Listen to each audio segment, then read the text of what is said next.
Well, much in the same way as we used to see from Kaz's Twitter page in Gran Turismo Sport, we now have a first teaser in the form of 3 silhouettes as to what the first cars coming to Gran Turismo 7 are going to be. And if you're watching this video near or on the day of release, they are arriving, according to Kaz himself, next week in the game. Now, I will say that to me this is a little bit of a lackluster beginning to additional vehicles in the game, but, you know, it's what we've got to work with, so there you go, and doubtless there are people who will be super happy with these. For me, there's one standout of the 3, and we'll work them through from the top, then the left, then the right. The top one, of course, being a new shape, the 2021 style, in other words, Subaru BRZ Super GT machine, the GT300 car in particular. Now that one is probably going to be pretty heavily utilised by a lot of players, especially online or in sport mode, so that one will get plenty of use by a lot of people. Then of course, going to the bottom left, we have what is my most anticipated of the 3, not exactly saying much, but the Suzuki Cappuccino is quite clearly what that car is.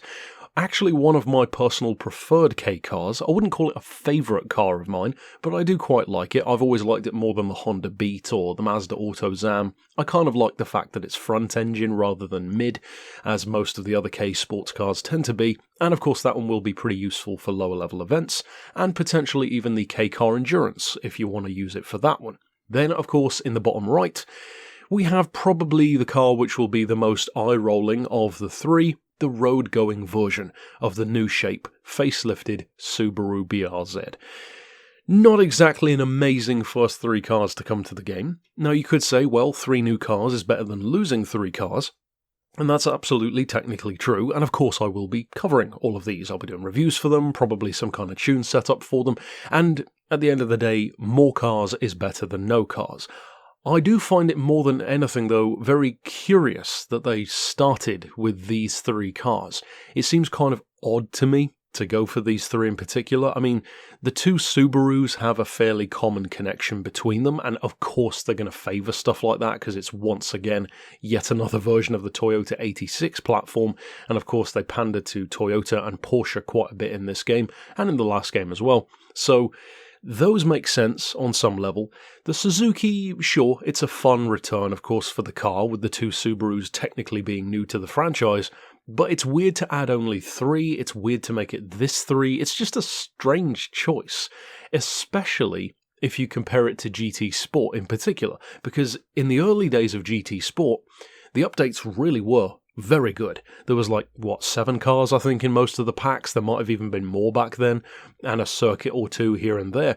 Even without a circuit though, this pack could have been a lot better, and it could have had more. It could have easily had 5 cars, 7 cars, and you can't really say that that's not the case because they did it in the last game. So ultimately that's it for the 3 new vehicles that are arriving next week. And the problem with these silhouettes, the problem with these predictions and these reveals, is that no matter what I say, no matter what anyone says, there's always going to be both sides of the fence. There's going to be people saying, oh, these are absolute trash, and then there's going to be people saying, oh, why aren't you grateful for anything? Well, you can never please everyone, so those are my thoughts on the 3 cars coming to the game. Certainly 3 useful vehicles to some degree, some more than others, but a strange choice of 3 ultimately in my opinion. Overall though, that's it for this vid. Of course, stick around on the channel for ongoing Gran Turismo 7 content, tunes, reviews, tips, tricks, all that kind of good stuff.